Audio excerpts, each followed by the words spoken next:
wa Ivory Coast wanataka kumtengenezea njia kwa sababu maagenti lazima wataulizia mchezaji anatoka Afrika, ligi ya Tanzania, anaanza kwenye kikosi cha kwanza cha Ivory Coast, kikosi ambacho kina nyota mpaka wanachezea Man United huko, kina Amadi Diallo ambaye alitakiwa acheze Uingereza lakini yeye akaamua kucheza Ivory Coast. Huyu ni nani? Kwa hiyo lazima wataanza kumfuatilia, na huu moto ambao wanauwasha kwenye ligi yetu inakuwa ni njia rahisi kwa yeye kwenda Europe. Kwa hiyo waga wanaamua tu kukusaidia. Unakumbuka hata issue ya Sako wa Simba na yeye alivyoitwa na Senegal, watu wengi tulisema ukiona Senegal, Ivory Coast, sijui Nigeria, kina Cameroon wamekuita kwenye kikosi chao, maana hiyo ni njia. Yaani lazima tu wewe utapata timu za Europe. Kwa hiyo nafikiri tuseme kwamba ni habari njema kwetu, kwa sisi wa Tanzania kwa ligi yetu, lakini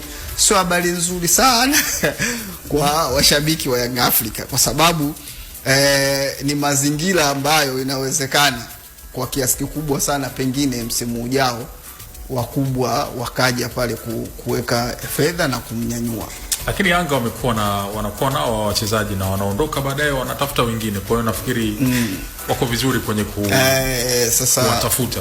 Nafikiri ni habari nzuri kusema kweli, ndio maana nikaamini kwa naangalia mechi nikasema ngoja, hii sio kitu tu cha kawaida, lazima tuje tukizungumzia.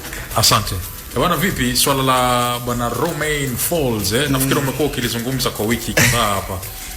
Na jana ulikuja na taarifa tofauti kidogo. Juzi ile ilikuwa.